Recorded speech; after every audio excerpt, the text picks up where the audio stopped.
Dia nggak boleh tarik 1-2 personal lalu mengatakan ini telah merepresentasikan seluruh kondisi korban. Tidak boleh. Kita belum bicara korban-korban yang nggak disebutin kemarin bahkan. Misalnya apa sih? 27 Juli nggak disebutin. Ya. Kemudian Timor Leste belum selesai. Tindakan dia apa? Yes.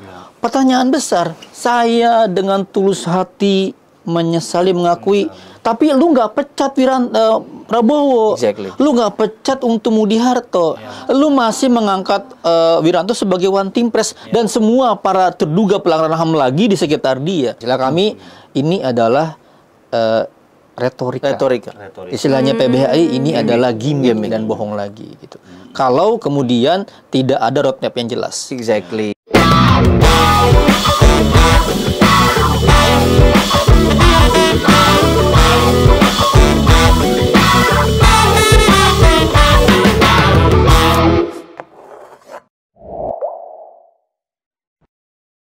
Masih bersama dengan Hamburger Podcast, joke is not a crime. Tapi kali ini kita nggak akan ngejoke karena kita akan merespon satu peristiwa yang cukup serius, yaitu bagaimana Presiden tanggal 11 Januari kemarin menerima laporan dari tim PPHAM ya, yang untuk non judicial penyelesaian pelanggaran HAM berat masa lalu, di mana ada 12 kasus pelanggaran HAM berat masa lalu diakui. Kemudian Jokowi menyesalkan, dan kemudian ada banyak timbul reaksi baik yang pro maupun kontra di masyarakat. Nah, malam hari ini tentu kita bersama dengan dua ketua-ketua lembaga masyarakat sipil. Ada Julius Ibrani, Ijul dari Saya PBHI. Muhammad Isnur dari YLBHI. Dan aku Iva dari Hamburger. Nah, tadi kan udah dibahas tuh sama Mas Awi, misalkan kayak Presiden Jokowi udah mengakui nih pelanggaran-pelanggaran HAM di masa lalu tuh apa aja tuh yang ada 12 itu kan. Terus habis itu kemana aku ngeliat lah rilis dari PBHI nih yang agak-agak seru gitu kata-katanya. Aku kemarin lihat kata-kata gimmick lagi, bohong lagi. Nah, itu boleh dielaborasi nggak gitu. kayak? Waduh, itu gimana tuh, Bang? Jadi intinya gini kan, PBHI juga dari awal pembentukan awal berdirinya kita monitor komitmen negara sampai Presiden Jokowi. Kita juga monitor dari tahun 2014 kampanye soal HAM, lalu beberapa agenda-agenda nanti kita bahas soal hak asasi manusia. Kita lihat nih, ini ada yang nyata, ada yang konkret nggak, ada yang real nggak gitu. Paling tidak hal-hal yang sederhana aja gitu. Misalnya kemarin PBHI dalam rilis mempertanyakan, itu diceritain nggak sih peristiwa apa sih yang terjadi gitu. Itu pada saat itu apa yang terjadi, tindakannya apa, siapa yang melakukan, instansinya mana, lalu korban kenapa gitu kan. Terus negara mau bertanggung jawab gimana, mau ada sidangnya nggak gitu kan, mau ada pemulihan hak korban dalam bentuk apa. Ini kita nggak melihat di rezim Joko Widodo ini nggak melihat satupun dari hal itu bergerak secara konkret. Dan yang paling penting adalah ini ada kaitannya dengan momentum.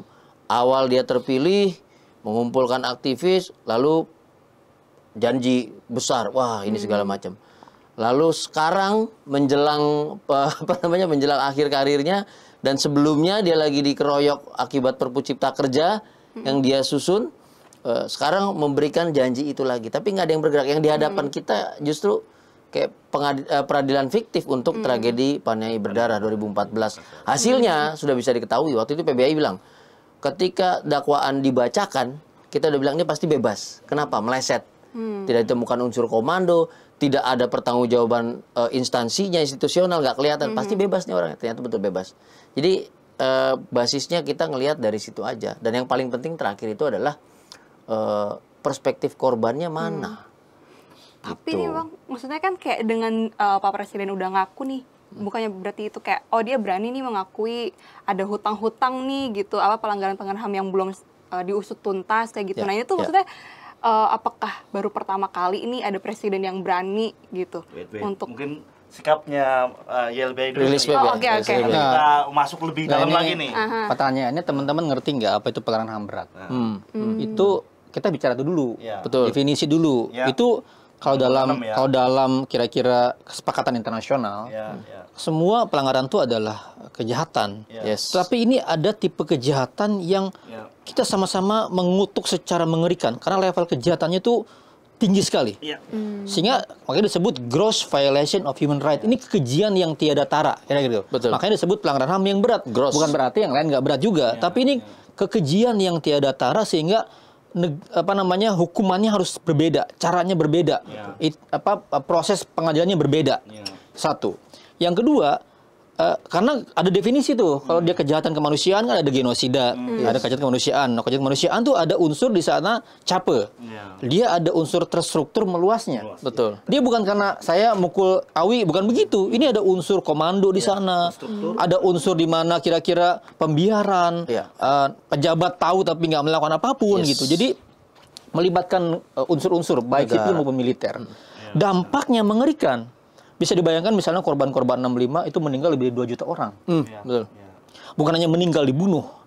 Anak-anaknya di stigma, ditangkap, kemudian tanpa salah disiksa. Sampai sekarang masih bunyi. Asetnya diambilin. Dulu di LBHI kita mau diskusi, diusir. Diserbu gitu. Masih sampai sekarang mereka terus bergenerasi penderitaan tiada tara. Crimes by affiliation ya. Orang-orang yang misalnya diculik. Kemarin misalnya Mbak Sipon baru meninggal ya. Sampai sekarang nggak jelas dikubur di mana, apakah dia meninggal gitu. Betul. Dan pelakunya juga nggak pernah ditarik sampai sekarang. Dan dalam sejarah Presiden Jokowi, kita kalau menilai ini nih, kalau menilai di ujung, menilai sikap bagaimana kita menilai, kita harus lihat cerita panjang. Kalau menilai presiden ya, Jokowi sejak dia di Nawacita punya poin yang bagus dan korban bicara dulu, ayo pilih Jokowi. Tapi apa yang terjadi? Ketika dia naik, dia memilih dan mengangkat Wiranto sebagai Menko Polhukam. Betul. Bagi korban, orang yang bergerak di isu hak asasi manusia tahu betul bagaimana Wiranto ketika di zaman Gus Dur dipecat gara-gara dituduh terlibat Timor Leste. Apalagi yang nggak kalah pedih di periode kedua, dia angkat Prabowo. Orang yang diduga kuat atau terlibat langsung dalam penculikan dan dicopot dari Danjen Kopassusnya gitu. Bahkan penculik yang lain Untung Budi Harto diangkat jadi Pangdam. Jadi kita menilai sesuatu pernyataan harus dinilai secara komprehensif, konsisten dari tindakan-tindakan dia apa. Pertanyaan besar, saya dengan tulus hati menyesali mengakui, tapi lu nggak pecat Prabowo, lu nggak pecat Untung Budi Harto, lu masih mengangkat Wiranto sebagai one team press dan semua para terduga pelanggaran HAM lagi di sekitar dia. Jadi ini ada semacam kontradiksi di antara apa yang dia ucapkan dengan tindakan yang dia lakukan. Nah, apalagi, Jul, misalnya gini. Jadi belum. Kita sabar pada jargon. Apalagi, ada tadi disebut 12 perkara, 12 kasus. Yang tiap hari tektok tuh. Komnas HAM melakukan penyelidikan, Kejaksaan Agung balikin lagi. Dan dalam gugatan kami mendampingi Bu Sumarsih di PT UN. Ketika Jaksa Agung di depan DPR dia bilang peristiwa tragedi Trisakti 1/2 bukan pelanggaran HAM berat. Marah kita. Dan itu nggak ditegur loh. Jaksa Agung menyebut tragedi TSS 1/2 itu bukan pelanggaran HAM, nggak ditegur. Digugatlah kemudian di pengadilan kita tahu bahwa selama ini dalam proses penyelidikan itu nggak pernah ada penyidikan. Jadi sebenarnya negara melalui Kejaksaan Agung, Jaksa Agung sebagai penyidikan tidak pernah menggunakan kewenangannya memerintahkan Komnas HAM untuk melakukan upaya paksa. Apakah ada penggeledahan, penyitaan, penangkapan para pelaku? Jadi 8 tahun ini rentang jejak yang sebenarnya secara progres hukum penyelidikan dan penyidikan nggak ada kemajuan. Jadi kami menilai statement itu tuh kita ya mungkin bagi korban ini adalah sebuah kira-kira kegembiraan. Negara itu mengakui tapi kita harus menilai secara utuh, secara komprehensif. Jangan-jangan kami khawatir makanya, dan saya memprediksi ini sebagai kalau istilahnya ini akrobat istilahnya, apa namanya istilahnya setara istilah kami ini adalah retorika. Retorika. Istilahnya PBHI ini adalah gimmick dan bohong lagi gitu. Kalau kemudian tidak ada roadmap yang jelas. Exactly. Penyesalan pengakuan harus diiringi dengan kebenaran. Kebenaran siapa dulu, pelakunya, bagaimana peristiwanya, apa yang korban alami. Itu dari saya. Jadi kalau konteks negara dia hanya pada level pengakuan dan penyesalan saja, itu bukan negara namanya. Karena itu lebih bersifat personal. Jadi kita kemarin ngelihat mungkin ini pidato Presiden Joko Widodo sebagai personal. Kenapa? Kalau dia sebagai kepala negara, maka dia ngomongin pertanggungjawaban atas kejahatan yang terjadi. Dia menyesal, ya oke. Dia mengakui, ya oke.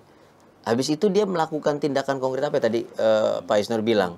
Kan nggak ada sama sekali. Sementara kejaksaan di bawahnya. Kejaksaan di bawah dia jadi bottleneck. Dan di sampingnya kan Ada di sebelah. Jadi malah jadi bottleneck gitu loh.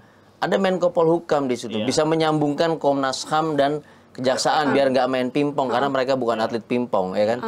Tapi nggak dilakukan, gitu. Dan sebetulnya tanpa perlu pidato kemarin, Komnas HAM sudah menyatakan 12 peristiwa itu pelanggaran HAM berat. Komnas HAM itu representasi negara juga, kan dia komisi negara. Jadi istilahnya tidak ada perubahan sebelum dan sesudah pidato Presiden Joko Widodo itu. Jadi nggak ada yang berubah. Boleh kita bangga, kita senang diungkapkan kembali, tapi sebetulnya kalau kita back di 2014 pernah disampaikan juga. Dan Gitu. ini ada modus yang sudah berlangsung sering. Misalnya di kasus Tanjung Priuk itu Trisno melakukan upaya islah. Ya, betul. Islah dengan memberikan kompensasi, tapi kemudian di situ ada upaya untuk menutup atau menghentikan perkara yudisialnya. Di Talang Sari pun begitu. Betul. Jadi ada upaya-upaya untuk sebenarnya non yudisial dimajukan, dilakukan untuk menghentikan yudisialnya. Udah dikasih kompensasi. Itu sering. Jadi kita memandang sebuah kebijakan harus dilihat dari modus-modus yang sebelumnya, upaya menutupi penghukuman kebenaran dengan cara memberikan hal-hal yang di luar kewajiban. Nah, kenapa kemudian makanya Undang-Undang 26 2000 memandatkan kalau ada upaya penyelesaian ekstrayudisial, ya kan, berupa misalnya apa, Komisi Kebenaran dan Rekonsiliasi, itu wajib pakai undang-undang. Exactly. Nah, pertanyaan besar, kenapa pasca MK membatalkan Undang-Undang KKR, 2004 dulu. Pak Jokowi sampai sekarang tidak pernah memperbarui Undang-Undang KKR. Makanya upaya KKR di Aceh itu bersifat lokal. Yes. Dan pertanyaan berikutnya, bagaimana next? Nextnya bagaimana? Setelah KKR terjadi di Aceh, nextnya bagaimana? Yang lain sendiri bagaimana? Jadi upaya sembuh luka itu penting ada pengungkapan kebenaran dulu. Nah, pertanyaannya, saya mengakui yang mana? Faktanya apa? Menyesali peristiwa yang mana? Siapa yang melakukan? Betul. Itu makanya kita harus hati-hati. Kita harus hati-hati di situ. Ya kan, karena kami khawatir sudah sering teramat tipu-tipu. Yes. Jadi ini istilahnya yang PBHI bilang, ini gimmick lagi nih. Di tengah lagi kisruh. Kita lagi kisruh apa sih? Perpu Ciptaker lagi kisruh. Proporsional tertutup lagi kisruh, ya kan? Ramai nih, banyak yang menggoyang presiden nih. Tiba-tiba dia datang, ada laporan ini. Laporannya sama kayak Komnas HAM. Nggak ada bedanya, sama. Tapi sebelum ke sana, barangkali kita mau lihat lah. Ada pro kontra kan di masyarakat. Oh iya. Betul. Bukannya sudah lumayan tuh. Ini bukannya Gini. banyak yang ngomong bilang ini yang pertama kali nih. Katakanlah presiden berani menyesalkan gitu ya. Gini. Kemudian setahu gua Gus Dur juga udah pernah Udah. minta maaf. Sudah. Gus Dur bukan hanya minta maaf. Yes. Dia kemudian melakukan tindakan-tindakan yang konkret.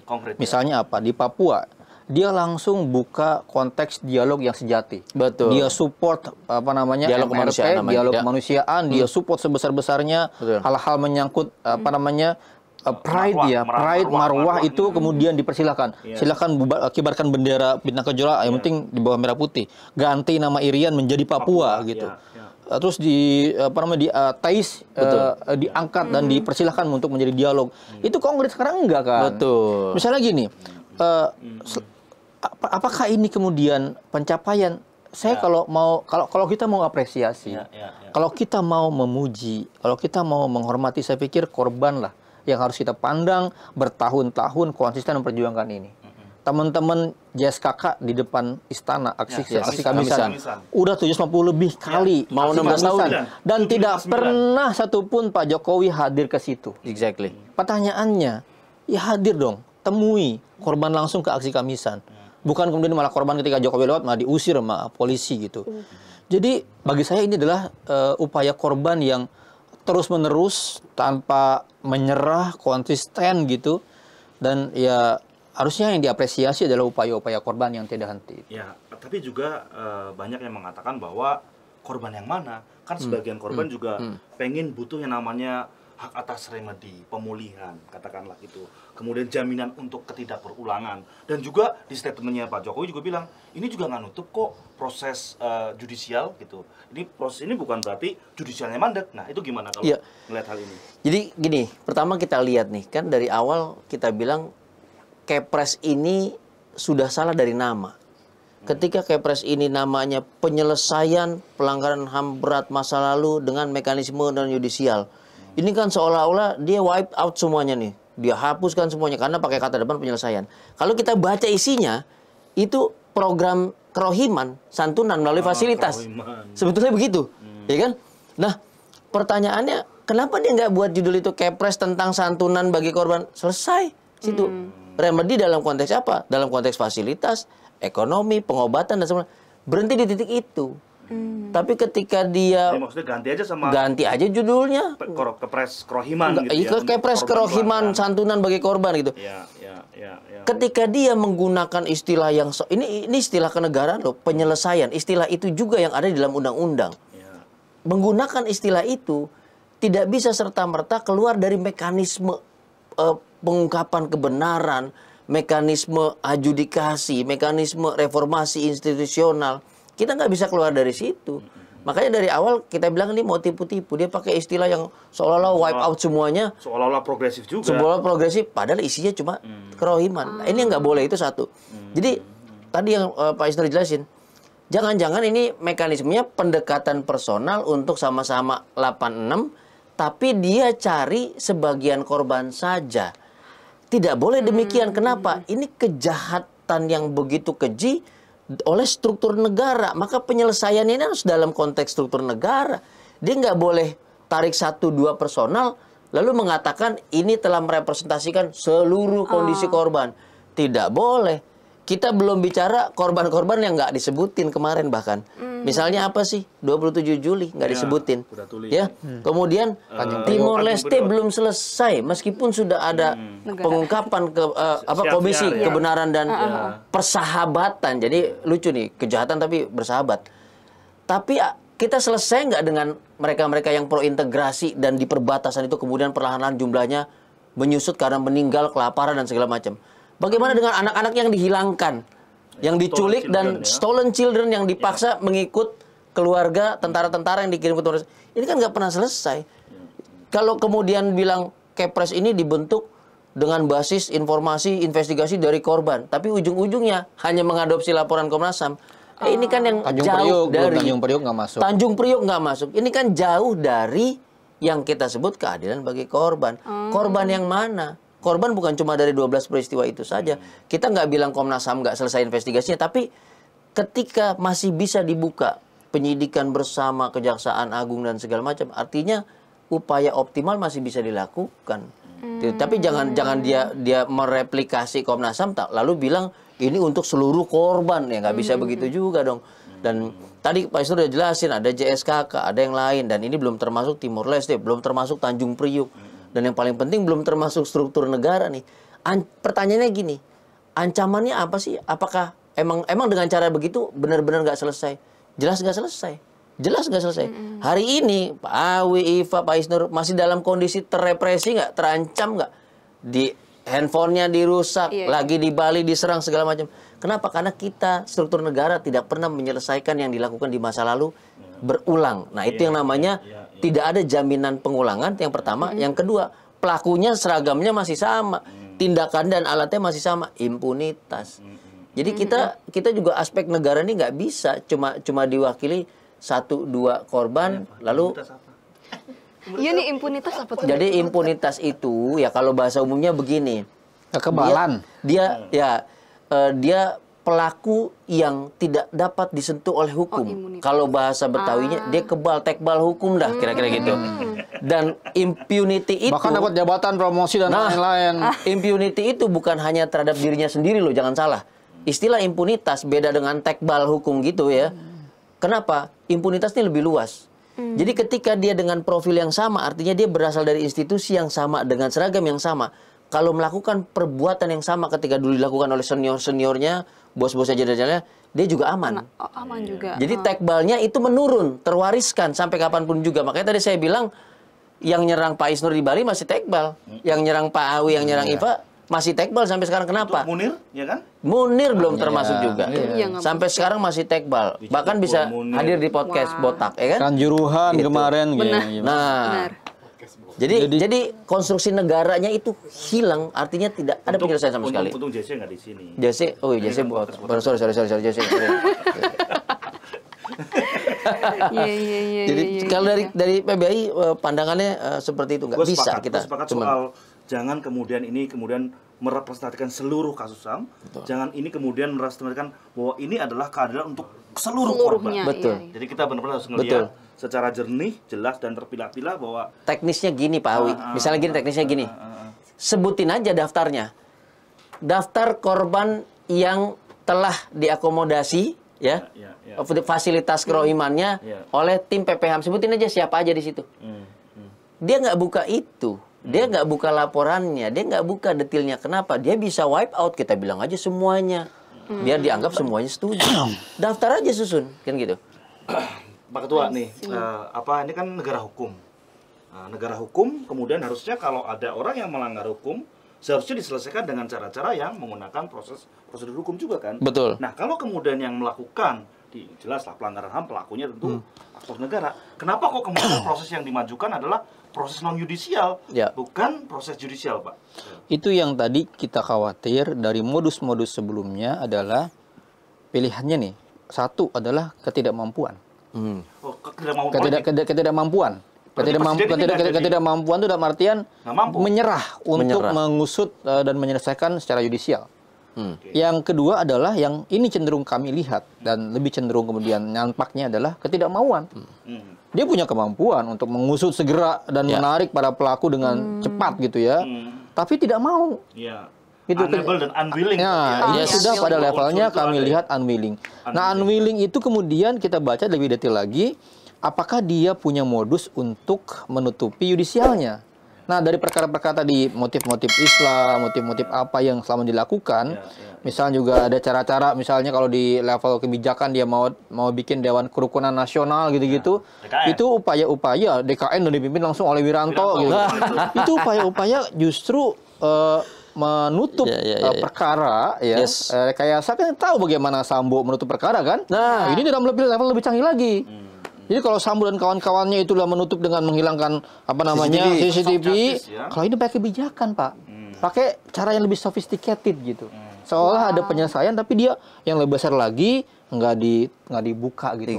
Nah, jadi kalau misalnya lu ketahuan nih berbuat dosa, ya saya akui yang ininya, tapi yang lebih gedenya nggak dibuka. Jadi cara-cara negara melakukan penutupan itu menjadi cara yang lebih canggih. Nah itu kita hati-hati di situ, Pak. Termasuk cara-cara itu yang nama-nama undang-undang yang kurang, yang kayak tadi Bang Ijil bilang yang soal ini sebenarnya kayak santunan. Misalnya gini, ternyata tim PPHAM dikasih waktu cuma berapa bulan? 3 bulan. 3 bulan. Pertanyaannya, halo, ini 12 peristiwa besar. 2022 berapa tahun sih? Jutaan korban. 65 2022 itu berapa tahun? 35, berarti 50 tahun lebih.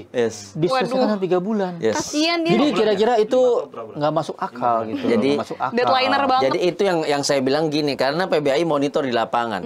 PBI monitor di lapangan yang mereka lakukan sebetulnya juga di ruang-ruang yang ber-AC, makan siangnya enak bener tuh ya kan. Dia datengin 1-2 korban dan rujukannya dari Komnas HAM. Makanya nggak perlu dibentuk Kepres, nggak perlu ada tim. Kalau dia cuma manggil korban yang udah ada kontaknya, minta kontaknya dari Komnas HAM ada kontak yang di Aceh nggak? Komnas HAM ada kontak yang di sini. Lah ngapain dia bikin yang baru? Udah cukup dari Komnas HAM. HAM. Nah, makanya ini kita bilang gimmick, ada kepura-puraan, ada tipu-tipu di situ, ada kebohongan. Dia bilang ini investigasi lapangan, padahal dia minta kontaknya dari sana. Gitu. Gue pengen narik dikit ke soal-soal yang mungkin dibalik dari sekadar, bukan sekadar juga, tentu ini serius gitu ya, pelanggaran HAM berat masa lalu atau international crime kalau dalam bahasa statuta Romanya. Ini kan sebenarnya ada apa, kenapa negara kok begitu ngototnya, kok negara begitu banalnya nyikatin orang-orang, bunuhin gitu ya katakanlah, sampai berkali-kali. Nah, belajar dari banyak pengalaman negara-negara nih ya, setelah misalkan Chile atau Argentina atau mungkin juga Indonesia. Hari ini Brazil lagi rame. Brazil juga beberapa hari ini.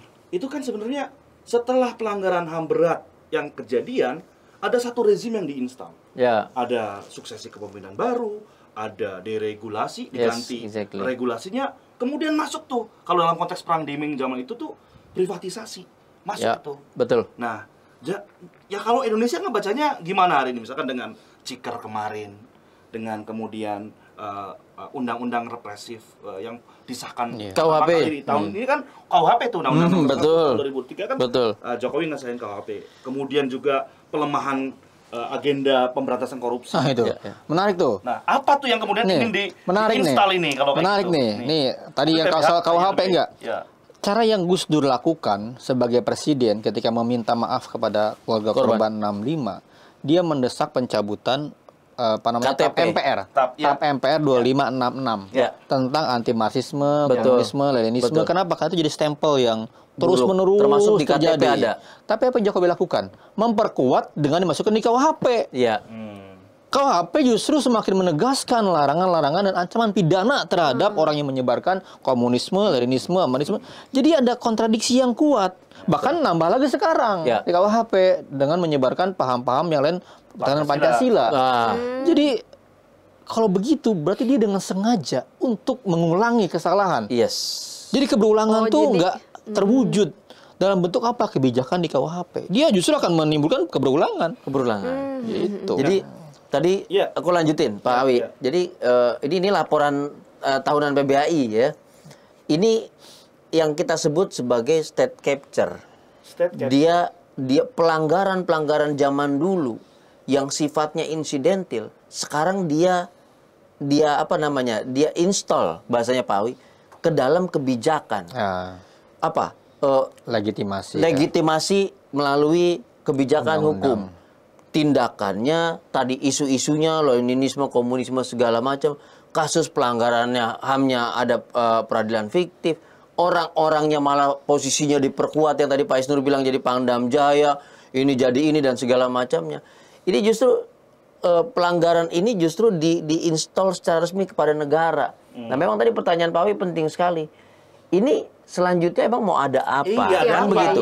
Ada apa dengan selanjutnya mau ada tadi? Betul. Kemudian pola-pola di banyak negara, kita harus belajar juga di negara-negara lain gitu ya, bahwa dengan adanya pelanggaran HAM, dengan pelanggaran HAM berat gitu ya, ada satu rezim yang diinstal nih. Apakah dengan sekarang ini, kemudian yang lalu diselesaikan dengan cara seperti itu, yuk kita mulai yang baru. Yang mulai baru itu apa? Tanda-tandanya. Regulasi kita buat tuh apa? Betul. Nah, ini yang saya khawatirkan jangan-jangan itu mengulang kayak 65 ke sini tuh. Jangan-jangan. Ini yang menarik tadi apa namanya? Setelah semua di state capture, yang ribut belakangan ini itu soal pemilunya. Itu kan menarik tuh ketika kita mau baca setelah keributan ini, lalu keributan pemilu dengan mekanisme proporsional tertutup. Gitu. Jadi yang artinya yang menentukan siapa yang duduk di Senayan itu adalah partainya. Yang kita coblos partainya bukan manusianya. Ada apa di situ? Jadi kan dia mau mengkonversi seperti zaman dulu. Kita nggak tahu anggotanya siapa, yang milih partainya segala macam. Jadi once kita cuma lihat bendera partai, partai bebas menentuin siapa aja mau segala macamnya. Nah, ini benar-benar kita mau kembali ke zaman dahulu kala. Ya, balik lagi ke zaman-zaman otoritarian Orde Baru. Jadi Kalau Pak Wisnu gimana, Pak? gini, Orde Baru punya 3 jurus, Pak Awi. Yang pertama adalah kontrol, legitimasi. Bangun legitimasi dengan cara bangun kebijakan yang itu mengarah kepada seolah-olah kejahatan itu menjadi legal. Ya. Itu banyak contohnya di Orde Baru ya. Tapi di Orde paling orang baik ini, Orba juga tapi. Orde orang baik, ya kan? Itu Tumben bukan Om Jess yang ngomong. itu sama. Jadi kayak cipta kerja tadi yang disebutin tadi itu adalah legitimasi. Exactly, Apa contohnya?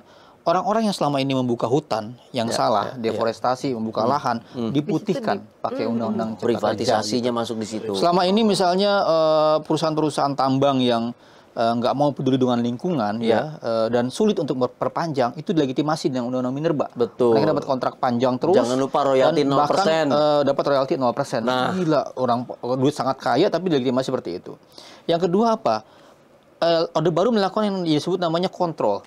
Lembaga-lembaga demokrasi seperti pengadilan, Mahkamah Agung ya, kemudian DPR itu cuma menjadi membebek dan membeok saja sama eksekutif. Betul. Pompe itu bikin buku runtuhnya Mahkamah Agung. Jadi Mahkamah Agung selama Orde Baru itu nggak punya kuasa. Karena apa? Karena mereka antara pikiran dengan perut di nggak bisa tuh. Mereka di Kementerian Kehakiman yang mereka kalau putusannya baik dikit dimutasi gitu. Betul. Dulu nggak ada MK, DPR juga kata Bang Iwan kan kata Bapak ya kan. Nah, pokoknya setia sekata dengan permintaan Soeharto. Sekarang sama juga. Yes. Sekarang kalau kita lihat pola-polanya DPR misalnya dalam banyak kebijakan itu nggak punya kekritisan.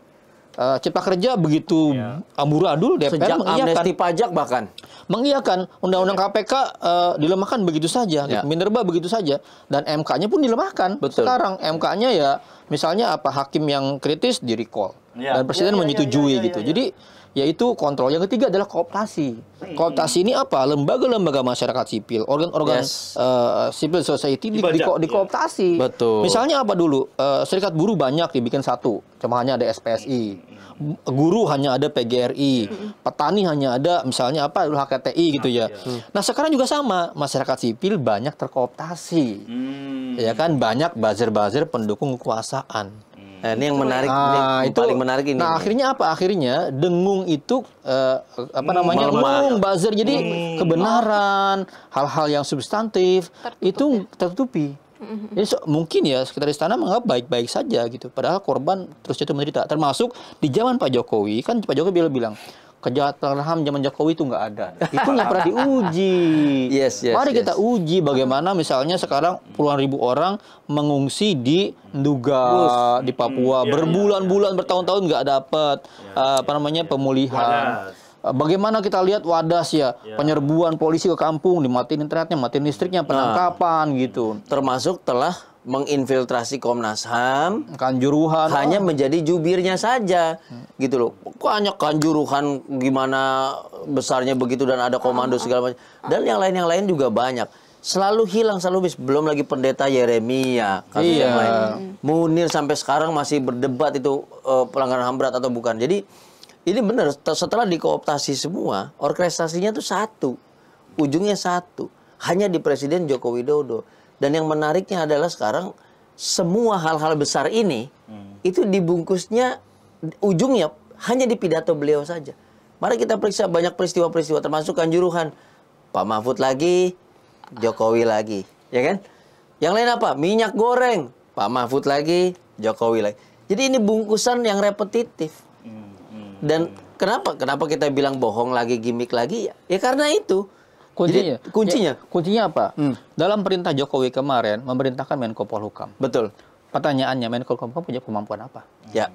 Dalam banyak hal Pak Mahfud selalu saya nggak bisa banyak apa-apa, begini doang. Ya. Itu. Ada yang menarik tuh. Harusnya begini dong. Malaikat di luar malaikat masuk sistem jadi iblis gitu ya. Kalau Jokowi serius menyesali mengakui, ya apa instrumen hukum yang bakal menghadang penyelesaian Panglima TNI, apalagi Kapolri, apalagi Jaksa Agung, apalagi Komnas HAM, apalagi Kemenkumham, panggil semua. Panglima TNI, kamu memiliki masalah ini, pertanyaannya ganti. Pertanyaannya gitu. Pak itu pertanyaan bisa dan Berani nggak? Iya kan, Menko Polhukam kan bukan atasannya Panglima TNI sama Kapolri. Tapi siapa atasannya? Kan presiden. Maka Pertanyaannya pernah nggak bisa. terjadi begitu? Jadi dia lempar batu ke Menko Polhukam lagi. Menko Polhukam suruh jalan sendiri. Padahal bisa. dalam kasus Verdi Sambo, dia bisa melakukan itu. Dia minta Komnas HAM periksa Kapolri, bisa. Iya. Jadi itu kasus minyak goreng kan? Minyak goreng Si presiden dipanggil jaksa agung periksa, bisa. Jadi bukannya nggak bisa sebetulnya. Harusnya Kalau ada begitu. kemauan politik. Kalau mau real ya, Jokowi adalah tulus dan benar. Panggil seluruh menteri-menteri dan dia titahkan dengan perintah yang tegas. Betul. Perintah yang jelas. Di tentara Indonesia kesalahannya selama ini apa? Oh, di Papua bikin kekerasan, tarik semua militer dari Papua. Betul. Kapolri, oh institusinya masih begini, copot semua, Betul. ganti kebijakannya, Jaksa Agung, semua perkara naik ke penyidikan sekarang. Itu baru konkret, Pak. Roadmap-nya jelas. Yes. Nah itu kalau dilamparin ke Menko Polhukam bisa nggak berita Jaksa Agung? Nggak bisa. Kalau Jaksa Agung nolak? Nggak bisa. Nah, Perintah itu harus datang dari presiden. Itu problem, itu problem. Jadi makanya ini bukan soal unable. Unable bisa karena dia punya kewenangan. Bisa sebenarnya. Betul. Kalau Dia able. mau ya. Dia unwilling punya lebih. kewenangan dan dalam banyak hal dia lakukan. Dia exercise kewenangan itu. Tapi Nah, dalam kasus ini, dalam kasus ini justru bukan hanya unwillingness, tapi kita ngelihat bahwa jangan-jangan akan berbalik ke dia juga nih. Kenapa yang tadi Pak Isnur bilang pelaku-pelakunya ada di dalam rumah dia. Ketika dia harus menangkap dan segala macam orang yang ada di rumah dia bisa roboh, bisa kebakaran. Artinya berbalik ke dia lagi. Jadi pertanyaan besar sekarang bukan apakah Jokowi berani membersihkan jenderal-jenderal militer yang terlibat, komandan-komandan segala macam. Jadi pertanyaannya, apakah Jokowi berani membersihkan dirinya sendiri? Willingness-nya di situ. Dengan cara apa? Ya membersihkan diri dari semua pelaku-pelaku pelanggaran HAM yang ada di sekitarnya. Siapapun itu dari institusi manapun itu. Nah, kan pertanyaan dari sana. Jadi kenapa? Karena ditaruh semua dalam rumahnya dia. Gitu. Itu pertanyaan besar. Arah ke depan adalah ya kita cuma dua nih pilihannya. Kalau emang ini tidak dimanfaatkan untuk kepentingan politik, ya ini dibersihkan. Saya bertanya Begitu. ke Iva sama Kawi. Apakah dengan semua cerita tadi ya, kami ragu dan khawatir jadi wajar? Wajar kan? Wajar banget. Tidak kemudian itu beralasan keraguan sama kekhawatiran kami gitu. kalau menurut gua sangat wajar sekali karena memang kita tahu karena itu udah banyak sekali dan kemudian bertahun-tahun nggak selesai dan saya sangat curiga jangan-jangan memang ini adalah satu cara untuk kemudian melanggengkan apa yang tadi disebut sama Pak Ijul itu adalah impunitas. Ini rejim ini melanggengkan dengan kayak gini kan kemudian nggak dengan kemampuan yang kalau dia mau dan kemauannya kalau dia mau itu kan kemudian bisa. Sangat bisa. Dan timing juga. Kenapa enggak? Jadi wajar sekali kemudian proses impunitas itu kemudian dilanggengkan dengan katakanlah hanya kemudian mengakui menyesali gitu ya, tidak minta maaf ya, tapi kemudian pada saat yang bersamaan juga enggak meneruskan ke dalam proses pro justisia. Itu menurut saya sangat wajar karena sebenarnya kemauan dan kemampuan kalau mau disegerakan tuh ada di tangan dia. Ada dan sangat kecuali tadi melanjutkan pertanyaan Pak Awi, what comes next? Itu loh. Tadi Iva menyinggung soal timing, ya. Kan belum jelas nih 3 periode atau enggak, ya kan? Belum jelas. Kalau periode diberhenti sekarang ini dengan begitu banyak pelanggaran HAM yang terjadi, kalau mau kita usut, menduga juga pelanggaran HAM berat karena di situ ada operasi intelijen, operasi militer dan yang lain. Maka presiden yang mau soft landing ini penting untuk mengamankan dirinya biar dia nggak diutak-atik segala macam, hidupnya tenang, masa tuanya tenang. Apa yang dilakukan? Lah ini yang dilakukan barusan. Gitu. Ini sambil tadi install orang yang melanjutkan apa yang dia lakukan dengan impunitasnya, dengan potensi keberulangan yang membuat kita khawatir dan itu wajar. Dan terakhir adalah mengamankan posisinya. Jadi installment ini dilakukan arahnya ke sana. Kalau memang tidak bisa 3 periode atau jadi seumur hidup seperti raja kan begitu. Itu bacaan kami. Karena kita lihat oke lah wajah ganti, tapi struktur tidak. Wajah ganti, struktur tidak. kebijakan perbuatan juga masih sama, tindakan masih sama, korban bertambah, tapi tidak ada apapun pertanggungjawaban dari negara. Jadi artinya ya hari ini dengan Pak Jokowi kemudian lengser dan digantikan, masih situasinya aman buat dia, kira-kira gitu. Iya, Jokowi itu sudah sangat banyak riset tentang Pak Jokowi, man of contradiction dari BEN misalnya, atau riset-riset banyak sekali dari para scholar tentang regresi demokrasi. Jadi sebenarnya indikator yang hampir seluruh indikator menilai itu Jokowi itu sebagai presiden yang bukannya gagal tapi membawa arah bangsa ke arah yang semakin buruk. Kemunduran demokrasi, kemunduran apa gitu. Dan patut dicurigai selama 8 tahun memundurkan demokrasi dan dia tiba-tiba naikin di 2 tahun menjelang gitu ya dengan satu poin ini, yaitu kalau dalam perjalanan itu persinggahan sementara yang dia langsung pergi lagi gitu loh. Saya khawatir seperti itu, makanya keraguan penting diajukan oleh kita. Tapi itu tidak kemudian membuat kita telah berjuang dan tidak membuat kita meminta pertanggungjawaban negara. Tapi apa namanya, skeptisisme yang dibangun oleh masyarakat sipil itu bagian dari upaya perjuangan menagih negara. Lu buktikan, lu serius, lu memenuhi kewajiban lu kemudian bertanggung jawab atas semua kesalahannya, itu yang dikehendaki.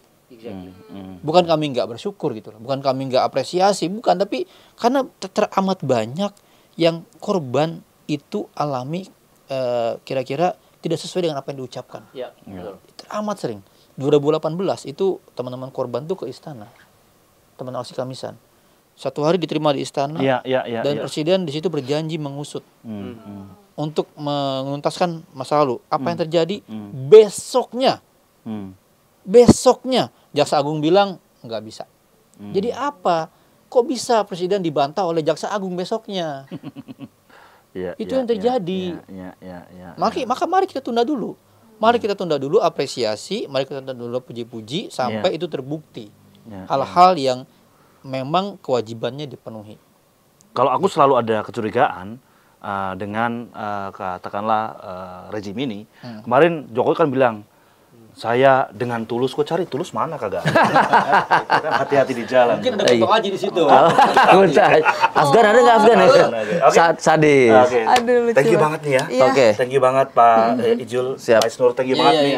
Kita terus jangan berhenti di sini karena memang isu pelanggaran HAM berat khususnya ya yang terjadi di Indonesia bukan sekedar tentu saja utang sejarah, tapi ini soal-soal keadilan dan itu bukan hanya. Dan peristiwa kemarin itu justru harus menjadi motivasi kita untuk lebih semangat menagih pengakuan-pengakuan ini. Penting sih di kita untuk merefleksikan di antara sesama masyarakat sipil, betul. Konsolidasi korban, mungkin juga ini tantangan buat kita duduk kembali bersama, saling memahami, saling membicarakan gitu. Jadi tidak juga mungkin saling menyakiti ya. Mungkin ini adalah situasi yang berat yang kemampuan pemerintah untuk mempolarisasi di antara kita. Dan kita penting untuk mengkonsolidasi terus-menerus mungkin HRWG dan teman-teman bisa mendorong ke arah sana. Thank you LB juga PBH. Thank you. Oke. Thank you so much ya. Bye. See you on the Bohong next lagi, podcast. gimmick lagi. Bohong lagi.